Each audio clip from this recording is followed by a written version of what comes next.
Hello दोस्तों, स्वागत है आपका आपके अपने YouTube चैनल इंग्लिश वाटिका में। जी हाँ दोस्तों, English Vatika garden for language learners. Friends, I am Sameer sir, your English educator. और आज का video class 12th Bihar board के स्टूडेंट के लिए काफ़ी इंपॉर्टेंट है, क्योंकि हम लेकर आए हैं वन शॉर्ट वीडियो जिसके अंतर्गत हम लोग लास्ट टाइम क्विक रिवीजन करने वाले हैं। जी हाँ दोस्तों, 100 मार्क्स इंग्लिश 2022 के स्टूडेंट्स के लिए है और इसमें हम लोग डिस्कस करेंगे सब्जेक्टिव टाइप क्वेश्चंस को। दोस्तों, क्वेश्चन पेपर दो सेक्शंस में बटा होता है। सेक्शन ए 100 ऑब्जेक्टिव्स क्वेश्चंस होते हैं जिसमें 50 क्वेश्चंस का आंसर देने होते हैं, और सेक्शन बी जो कि सब्जेक्टिव टाइप होते हैं, इसमें 7 क्वेश्चन होते हैं। 7 क्वेश्चन की संख्या होती है, जिसके अंतर्गत हमें निर्देश दिए रहते हैं और उसके अकॉर्डिंग काम करना पड़ता है। तो दोस्तों, हम क्वेश्चन पेपर के अकॉर्डिंग ही इनमें प्रश्नों को डील करेंगे। तो जो क्वेश्चन पेपर में पहला प्रश्न होता है सब्जेक्टिव में, right an essay on any one of the following in about 150 to 200 words. ये दोस्तों, ये क्वेश्चन पेपर का पहला क्वेश्चन होगा जिसके अंतर्गत हमें एसे राइटिंग करनी होती है दिए गए टॉपिक्स पे। लगभग 150 से 200 शब्दों में लिखना होता है। चलिए दोस्तों, आज हम इसी क्वेश्चन को इस वीडियो में डिस्कस करने वाले हैं। आज के बाद आपके लिए एसे राइटिंग काफ़ी आसान होने वाला है। तो समझेंगे हम एसे राइटिंग के सारे तरीकों को, उनके फॉर्मेट को, उनके प्रकारों को इस वीडियो में। तो बने रहेंगे इस वीडियो के अंत तक और सीखेंगे आर्ट ऑफ एसे राइटिंग।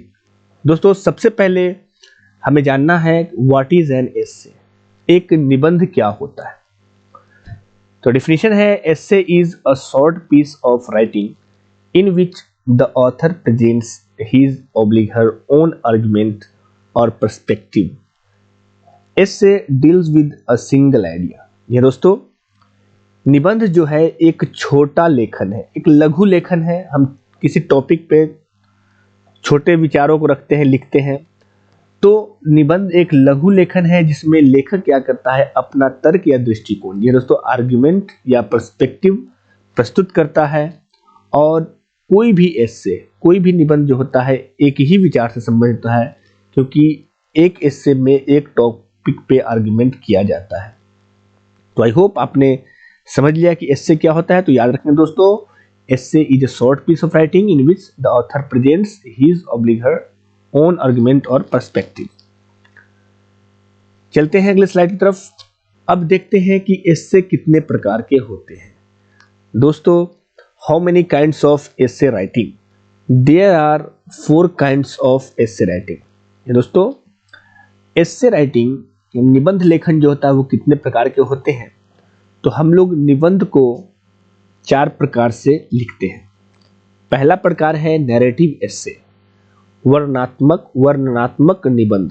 ये दोस्तों, नैरेटिव एसे क्या होता है? तो the description of any living और non living matter is called a narrative essay. यानी वर्णनात्मक निबंध जो होता है किसी सजीव या निर्जीव पदार्थ का वर्णन करता है। ये दोस्तों, कोई भी सजीव पदार्थ हो या निर्जीव पदार्थ हो, उसके बारे में वर्णन जब हम लोग करते हैं तो उस प्रकार के लिखे गए मैटर नैरेटिव एसे कहलाते हैं। Narrative essay are written on the basis of person, place, thing, scene, situation etc. दोस्तों, नैरेटिव एसे जो होता है ये किसी व्यक्ति, जगह, वस्तु, दृश्य या परिस्थिति को आधार बनाकर लिखा जाता है। दोस्तों, किसी पर्सन के बारे में डील करना हो, या किसी प्लेस के बारे में बतलाना हो, किसी वस्तु के बारे में बतलाना हो, कोई सीनरी को बतलाना हो, या किसी सिचुएशन का डिस्क्रिप्शन देना हो, उस डिस्क्रिप्शन को हम लोग नैरेटिव एसे के रूप में रखते हैं। जैसे एग्जांपल है द हिमालयाज। तो हिमालयाज एक वस्तु है, तो इसके बारे में जो डिस्क्रिप्शन हम देंगे वो नैरेटिव एसे के अंतर्गत आएगा। फादर ऑफ द नेशन, एक किसी व्यक्ति के बारे में डिस्कस करेंगे तो ये किसी व्यक्ति का डिस्क्रिप्शन होगा।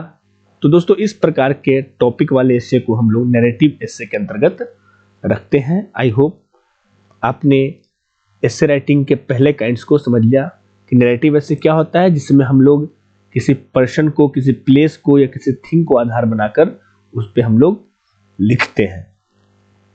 चलते हैं अगले काइंड्स की तरफ, जो है डिस्क्रिप्टिव एस्से। ये दोस्तों एस्से राइटिंग का दूसरा काइंड है डिस्क्रिप्टिव एस्से, विवरणात्मक निबंध। ये क्या होता है? तो that description of a historical, mythological और incidental event is called a descriptive essay. दोस्तों किसी भी ऐतिहासिक, हिस्टोरिकल या पौराणिक, मिथोलॉजिकल या इंसिडेंटल इवेंट, आकस्मिक घटना का वर्णन विवरणात्मक निबंध कहलाता है। ये दोस्तों जब हम किसी ऐतिहासिक टॉपिक पे या किसी पौराणिक कथाओं पे अचानक कोई घटना घट जाए, उस घटना पे जब हम कुछ लिखते हैं, जब उस घटना का वर्णन करते हैं, तो उस प्रकार के निबंध को डिस्क्रिप्टिव एस्से कहा जाता है। डिस्क्रिप्टिव एस्से के अंतर्गत हम लोग details of travel, event, match, fair, season का के ऊपर लिखते हैं। तो जैसे दोस्तों डिटेल्स ऑफ ट्रेवल मतलब यात्रा वृत्तांत, जब हम कहीं किसी जगह पे यात्रा करते हैं तो वहां का विवरण देना, या कोई घटना हमारे सामने घटती है वहां का विवरण देना, कोई मैच हम लोग देखते हैं तो उसका विवरण, या कोई मेला घूमने जाते हैं तो उसका विवरण, या किसी मौसम के बारे में जब हम कोई विवरण प्रस्तुत करते हैं तो उस प्रकार के विवरण को डिस्क्रिप्टिव एस्से के अंतर्गत रखा जाता है। जैसे a visit to a historical place, जैसे हम लोग कोई ऐतिहासिक जगह पे घूमने गए तो वहां के अनुभव को जब हम लोग डिस्क्राइब करते हैं तो वो डिस्क्रिप्टिव एस्से के अंतर्गत होता है। The season you like most, बहुत सारे सीजन होते हैं जिनमें आपका जो पसंदीदा मौसम होता है, जब आप उसका वर्णन करते हैं एक एस्से के रूप में, तो वह एस्से विवरणात्मक एस्से होता है, यानी डिस्क्रिप्टिव एस्से होता है। तो आई होप आपने नैरेटिव एस्से और डिस्क्रिप्टिव एस्से के बीच डिफरेंस को समझ लिया। देखते हैं अगला काइंड्स जो है रिफ्लेक्टिव एस्से। ये दोस्तों रिफ्लेक्टिव एस्से विचारात्मक निबंध। फ्रेंड्स रिफ्लेक्टिव एस्से नैरेटिव एस्से और डिस्क्रिप्टिव एस्से से बिल्कुल अलग होता है। इसके अंतर्गत क्या होता है? The description of any virtue, defect और religion is called a reflective essay. दोस्तों किसी गुण, दोष अथवा धर्म का वर्णन विचारात्मक निबंध कहलाता है। अब कोई भी क्वालिटी जिसके अंतर्गत कोई गुण हो, कोई दोष हो, उसके ऊपर कोई चीज डिस्क्राइब करना हो, या धर्म के ऊपर कोई चीज डिस्क्राइब करना हो, तो हम लोग रिफ्लेक्टिव एस्से के अंतर्गत उसको रखते हैं। This essay does not describe anything seen और हर्ड। यह दोस्तों इस एस्से में उन चीजों को हम लोग डिस्क्राइब नहीं करते हैं, वर्णन नहीं करते हैं जिसको हमने देखी है या सुनी है। It is the work of imagination and thinking power. ये दोस्तों यह बिल्कुल काल्पनिक या चिंतन शक्ति वाला कार्य होता है। इसमें दोस्तों इसलिए ये दोनों पहले के एस्से से ज्यादा इफेक्टिव होता है, क्योंकि इसमें ऑथर जो है अपने इमेजिनेशन या थिंकिंग पावर का यूज करता है। ये दोस्तों एग्जाम्पल है the dowry system. Dowry system यानी दहेज प्रथा। दहेज प्रथा समाज के लिए एक अवगुण है, दोष है। तो इस पर हमारा क्या इमेजिनेशन है, हमारा क्या थिंकिंग पावर है, जब हम इस पर डिस्कस करेंगे, उसको लिखेंगे, तो वो रिफ्लेक्टिव एस्से के अंतर्गत आएगा। चाइल्ड लेबर, ये भी क्या है? दोष है हमारे समाज का। तो इसके ऊपर जब हम लोग इसके अवगुणों का वर्णन करेंगे तो वो रिफ्लेक्टिव एस्से के अंतर्गत आता है। तो आई होप आपने समझ लिया।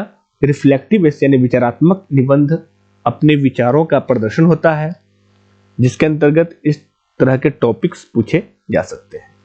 चलिए देखते हैं एस्से राइटिंग का लास्ट काइंड। ये दोस्तों लास्ट है आर्गुमेंटेटिव एस्से, तार्किक निबंध। ये क्या होता है दोस्तों? The description of the advantage और disadvantage of anything is called an argumentative essay. ये दोस्तों जैसा कि नाम से स्पष्ट है, किसी वस्तु के लाभ अथवा हानि का वर्णन तार्किक निबंध कहलाता है। जी हाँ दोस्तों, जब किसी भी वस्तु का, किसी भी चीज का हम लोग लाभ या हानि का वर्णन करें, उसका एडवांटेज बतलाएं, उसका डिसएडवांटेज बतलाएं, यानी उस पर तर्क करें, पॉजिटिव और नेगेटिव वे में तर्क किया जाता है, तो वो आर्गुमेंटेटिव एस्से कहलाता है। This essay presents an argument against a particular subject. ये दोस्तों एक विशेष विषय पर यह एस्से क्या करता है, तर्क प्रस्तुत करता है कि इसमें अच्छाई क्या है, बुराई क्या है, उसके बाद उसका कंक्लूजन सबमिट किया जाता है। दोस्तों ये एस्से भी काफ़ी इंपॉर्टेंट एस्से होता है आर्गुमेंटेटिव, और इसमें लेखक ऑथर जो होता है अपना तर्क पॉजिटिव और नेगेटिव दोनों वे में प्रस्तुत करता है। जैसे साइंस बून और कर्स, विज्ञान वरदान है या अभिशाप। वरदान है मतलब इसका एडवांटेज, और कर्स इसका मतलब डिसएडवांटेज। तो इन दोनों पे जब हम तर्क करके लिखेंगे तो वो कहलाएगा argumentative essay. Advantage of television के क्या लाभ होते हैं, तो उनके लाभों के बारे में जब हम वर्णन करेंगे तो वो कहलाएगा आर्गुमेंटेटिव एस्से। तो देखा दोस्तों आपने, इस प्रकार से आपके एस्से राइटिंग 4 प्रकार के होते हैं, और उन 4 प्रकार में सबसे इंपॉर्टेंट जिसमें इमेजिनेशन की बात होती है वो होता है रिफ्लेक्टिव एस्से। तो आई होप आपने सीख लिया। There are 4 kinds of essay writing. First narrative essay, second क्या होता है दोस्तों, डिस्क्रिप्टिव एस्से, थर्ड होता है रिफ्लेक्टिव एस्से, और फोर्थ आर्गुमेंटेटिव एस्से। दोस्तों अब हम लोग इन चारों एस्से को सीख लिए हैं कि ये क्या होते हैं। अब इनका फॉर्मेट क्या होता है, किसी भी एस्से राइटिंग का फॉर्मेट क्या होता है जिस फॉर्मेट पे हम लोग एस्से लिख सकते हैं। दोस्तों फॉर्मेट काफी इंपॉर्टेंट होता है एस्से राइटिंग का। अगर आप इस फॉर्मेट को फॉलो करते हैं एग्जाम में तो निश्चित रूप से आप अच्छा मार्क्स सिक्योर करेंगे। चलिए दोस्तों सीखते हैं format for essay writing. Essay writing लिखने के लिए नमूना क्या होता है। तो कोई भी एस्से हो, जितने टाइप्स अभी हम लोगों ने देखे एस्से के, जो 4 टाइप्स देखे हैं एस्से, तो उसका एक बेसिक फॉर्मेट होता है। तो the basic format for all types of essays is divided into the following 3 parts. ये दोस्तों इन सभी काइंड्स जो पढ़े हम लोग एस्से के, इन सभी काइंड्स के जो भी टॉपिक होंगे उस टॉपिक पर लिखने के लिए उसका एक बेसिक फॉर्मेट होगा, जिसको हम लोग जनरली 3 पार्ट्स में डिवाइड करते हैं। तो फॉर्मेट में पहला पार्ट इंट्रोडक्शन होता है। ये दोस्तों जब भी कोई टॉपिक दी जाए, चाहे वो नैरेटिव से हो या डिस्क्रिप्टिव से हो या रिफ्लेक्टिव से हो या आर्गुमेंटेटिव से हो, सबसे पहले हम उस टॉपिक का इंट्रोडक्शन देते हैं। टॉपिक तो दिया रहता है, उसके बाद उसका हम इंट्रोडक्शन देते हैं, परिचय देते हैं। तो इसमें क्या कहता है, start your essay by introducing your topic and provide some background information. ये दोस्तों जब हमें टॉपिक मिल जाती है एस्से लिखने के लिए तो हमें अपने विषय का परिचय देना होता है, और परिचय देने के साथ ही निबंध की शुरुआत करनी पड़ती है। और उस परिचय के अंतर्गत हम क्या करते हैं, तो उसकी कुछ बैकग्राउंड की इंफॉर्मेशन की जानकारी देते हैं। ये दोस्तों बैकग्राउंड इंफॉर्मेशन यानी किसी भी टॉपिक का बैकग्राउंड इंफॉर्मेशन परिचय के रूप में दिया जाता है। तो फॉर्मेट का सबसे पहला पार्ट इंट्रोडक्शन है। देखते हैं नेक्स्ट पार्ट क्या है। नेक्स्ट पार्ट है बॉडी ऑफ द एस्से। ये दोस्तों उस एस्से की body, in each body paragraph. हम लोग जब निबंध को छोटे छोटे पैराग्राफ में बांटते हैं, इंट्रोडक्शन तो एक पैराग्राफ हो जाती है, उसके बाद हम अगले 2-3 पैराग्राफ में जो मैटर लिखते हैं वो किसी भी एस्से का बॉडी होता है। और बॉडी में क्या होता है कि write a topic sentence at the start and provide the main argument to support the topic. ये दोस्तों प्रत्येक बॉडी पैराग्राफ में, जो पैराग्राफ हम लोग बांटेंगे बॉडी में, तो शुरुआत में विषय संबंध वाक्य लिखना है। जो टॉपिक दिया है उस टॉपिक का सेंटेंस हमें लिखना है, और उसके बाद उस टॉपिक का मुख्य तर्क प्रदान करना है। तो मेन आर्गुमेंट किस पे हो रहा है उसको प्रोवाइड करना है, इसके लिए ताकि उस जो टॉपिक दिया हुआ है उससे सपोर्ट हो। तो कहने का मतलब है कि टॉपिक कोई दिया रहे तो हम जब उसका बॉडी लिखेंगे किसी एस्से का, तो सेंटेंस स्टार्ट ही करेंगे उस टॉपिक के नाम से। उस टॉपिक से कोई एक सेंटेंस बनाएंगे और स्टार्ट करेंगे, फिर उसमें तर्क देंगे, जो आर्गुमेंट होगा वो आर्गुमेंट करेंगे, अच्छाई का और बुराई का। दोस्तों इस प्रकार से 2-3 पैराग्राफ हम लोग बॉडी में लिखते हैं। फिर तीसरा पार्ट जो होता है फॉर्मेट का किसी भी एस्से का होता है कंक्लूजन यानी निष्कर्ष। यह दोस्तों कंक्लूड करना होता है हमें लास्ट पैराग्राफ में। तो जब हम लास्ट पैराग्राफ में पहुंचते हैं किसी एस्से का, तो उसमें हम लोग पूरे एस्से जो हम लोग 2-3 पैराग्राफ ऊपर लिख चुके हैं उसका एक समरी देना पड़ता है, पूरे एंटायर पेपर का समरी देना पड़ता है। यानी अंतिम पैराग्राफ में पूरे पेपर का सारांश देना होता है और निष्कर्ष बताना होता है कि हमने अच्छाई भी, एडवांटेज भी बताया, डिसएडवांटेज बताया, अब इसका निष्कर्ष क्या होगा। तो दोस्तों ये था format of essay writing. Essay writing के फॉर्मेट में हमने 3 चीज देखा। पहला इंट्रोडक्शन, यानी टॉपिक का इंट्रोडक्शन जिसके अंतर्गत उसकी पृष्ठभूमि बताया। दूसरा बॉडी ऑफ द एस्से, ये मेन पार्ट होता है क्योंकि इसमें 2-3 पैराग्राफ होते हैं। और लास्ट जो फॉर्मेट है वो है कंक्लूजन किसी भी एस्से का या निष्कर्ष। इसमें हम लोग उस पूरे पेपर की समरी देते हैं। तो ये था एस्से राइटिंग का तरीका जो कि मैंने आपको बताया। दोस्तों ये इस तरीके से अगर आप एग्जाम में लिखते हैं तो आप निश्चित रूप से अच्छे मार्क्स मिलेंगे आपको, क्योंकि हर पार्ट के लिए मार्क्स निर्धारित होते हैं। चलिए दोस्तों, इसी आधार पर हम लोग आज एक इंपॉर्टेंट एस्से का प्रैक्टिस करने वाले हैं। टॉपिक है कोविड-19। ये दोस्तों ये तो सबको पता है, कोविड-19 बहुत बड़ा पेंडेमिक है अभी देश में। तो हम लोगों आज देखेंगे उसी टॉपिक पर एस्से कैसे लिखी जाएगी, कैसे उसका इंट्रोडक्शन लिखा जाएगा, कैसे उसके बॉडी लिखे जाएंगे और कैसे उसका कंक्लूजन दिया जाएगा। दोस्तों चूंकि ये टॉपिक कोविड-19 जो है वो नैरेटिव एस्से के अंतर्गत आती है। क्योंकि इसको हम लोग डिस्कस कर रहे हैं, ये एक बीमारी है जो सुनी जा रही है, देखी जा रही है आंखों से, इसकी क्या मतलब इफेक्ट है। तो इसको हम लोग नैरेटिव एस्से के अंतर्गत रखकर अभी डिस्कस करने वाले हैं और इसी आधार पे हमें एग्जाम्स में भी लिखना है। चलिए दोस्तों, सबसे पहले हम एस्से राइटिंग का इंट्रोडक्शन स्टार्ट करते हैं। तो इंट्रोडक्शन में चूंकि टॉपिक है कोविड-19 तो हम कोविड-19 के बारे में इंट्रोड्यूस करेंगे। जैसा कि दिया गया है पहले पैराग्राफ में introduction, covid is the acronym for the full name of corona virus disease of 2019। ये दोस्तों एक्रोनिम होता है लघु रूप, छोटा रूप। ये दोस्तों कोविड-19 जो है वो छोटा रूप है किसके पूरा नाम का? Corona virus disease of 2019। दोस्तों कोरोना से CO लिया गया, वायरस से VI लिया गया और डिजीज से D लिया गया और 2019 से 90 लिया गया। इस प्रकार कोरोना वायरस डिजीज ऑफ 2019 का जो लघु रूप हुआ वो हुआ कोविड-19। तो आप कह सकते हैं कोरोना वायरस डिजीज ऑफ 2019 का जो लघु रूप है वो क्या है? कोविड-19। This name was given by the World Health Organization (WHO) on February 11, 2020। ये दोस्तों यह नाम दिया गया, जो ये कोविड-19 नाम है, यह दिया गया किसके द्वारा?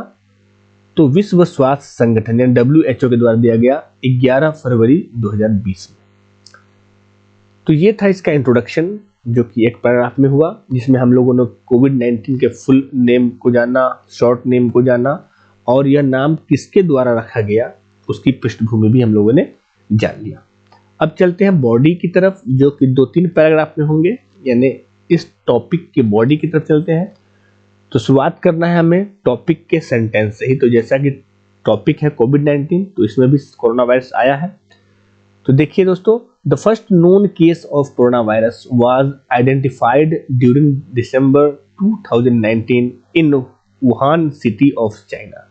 ये दोस्तों फर्स्ट नोन केस, पहली ज्ञात जो केस आई कोरोना वायरस की, उसे पहचाना गया, आइडेंटिफाइड किया गया दिसंबर 2019 के दौरान। कहाँ पे? तो चाइना जो देश है उसका एक सिटी है वुहान, वहीं पे। तो दिसंबर 2019 में पहला केस आया कोरोना वायरस का जिसे पहचाना गया, जो कि आया चाइना के वुहान सिटी से। आई होप आप समझ गए। आगे देखते हैं, कोविड-19 is now a cause of large number of deaths across the world. ये दोस्तों कोविड-19 जो है वो अब कारण बन गया है पूरे विश्व भर में बड़ी संख्या में मौतों का। ए लार्ज नंबर ऑफ मतलब बड़ी संख्या में, डेथ मतलब मौतें, अक्रॉस द वर्ल्ड माने पूरे देश भर में, पूरे विश्व भर में, सॉरी वर्ल्ड का मतलब विश्व होता है, तो पूरे विश्व भर में बहुत बड़ी संख्या में मौत का कारण बनी है कोविड-19। Any certified treatment of corona virus has not been discovered. ये दोस्तों अभी तक कोई प्रमाणित इलाज कोरोना वायरस का डिस्कवर नहीं किया गया है, खोजा नहीं गया है। It is spread from person to person, यह आदमी से आदमी में फैलता है।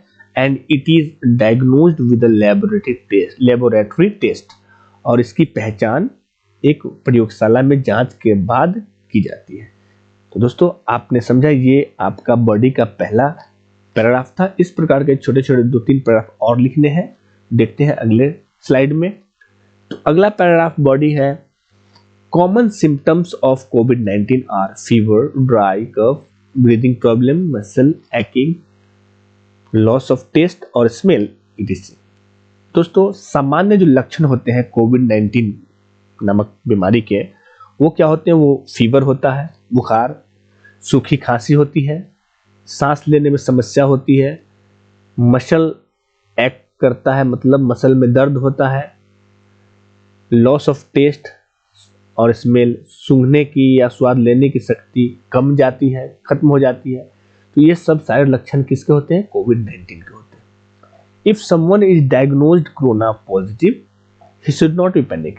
यदि कोई व्यक्ति में कोरोना पॉजिटिव होने की पहचान होती है, डायग्नोज किया जाता है, उसको कोरोना पॉजिटिव पहचाना जाता है, तो he should not be panic, उसे घबराना नहीं चाहिए, बिल्कुल नहीं दोस्तों। कोरोना पॉजिटिव मरीजों को घबराना बिल्कुल नहीं चाहिए।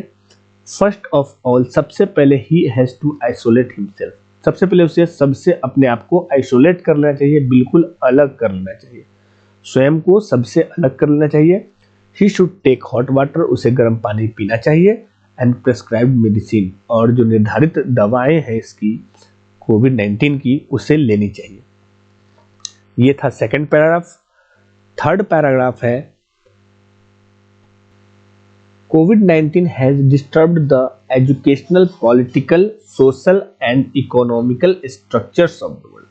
ये दोस्तों कोविड-19 ने विश्व की education, social and economical structures of the world, ये दोस्तों कोविड-19 ने विश्व की शैक्षणिक, राजनीतिक, सामाजिक और आर्थिक ढांचा को डिस्टर्ब कर दिया है, बिगाड़ के रख दिया है।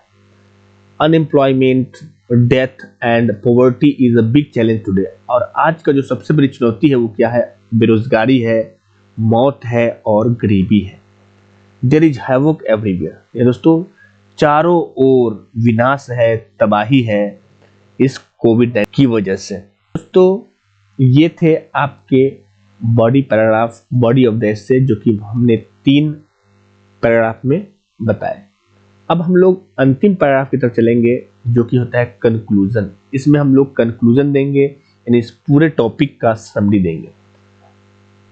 देखते हैं अंतिम conclusion paragraph. At this time of suffering, पीड़ा के इस समय में, we must follow the lockdown rules. यह दोस्तों गवर्नमेंट ने लॉकडाउन रूल्स बनाए हैं इस बीमारी से बचने के लिए, तो हमें उसे फॉलो करना चाहिए। We should also pray to God to bless us, हमें और भगवान से भी ये प्रार्थना करनी चाहिए कि हमें वो आशीर्वाद दे। To shed high light, his light of mercy on us, हमारे ऊपर अपने दयापूर्ण प्रकाश डाले। एंड टू वाइप दिस कोविड-19 एज सुन एज पॉसिबल, और इस कोविड-19 को जितना जल्दी हो सके, जितना जल्दी संभव हो सके, इसे वाइप आउट कर दे, इस विश्व से इसे जड़ से खत्म कर दे। तो दोस्तों ये था आपका कंक्लूजन, जिसमें हमने कोविड-19 से बचने के लिए लॉकडाउन का बताया और इसके समराइज कर दिया। तो इस प्रकार से हम एक अच्छा ऐसे लिख सकते हैं, और इस प्रकार से अगर हम पैराग्राफ वाइज लिखते हैं तो निश्चित रूप से अच्छे नंबर मिलेंगे। तो ये था आज का सब्जेक्टिव क्वेश्चन का पहला topic, writing essay. I hope आपको ये वीडियो काफी अच्छा लगा, और आप इसी से दूसरे टॉपिक, जो इम्पोर्टेंट टॉपिक है, आप प्रैक्टिस करें। निश्चित रूप से आप एग्जाम में अच्छे से एसे राइटिंग कर पाएंगे। तो दोस्तों thanks for watching the video. अगर आपने इस वीडियो को सचमुच में लाइक किया तो प्लीज़ शेयर और सब्सक्राइब करें, और बने रहें हमारे साथ। हम जल्द ही मिलेंगे आपसे अगले शॉर्ट वीडियो की तरफ, मतलब क्वेश्चन नंबर 2 लेकर। तो बने रहिए हमारे साथ। जय हिंद, गुड बाय।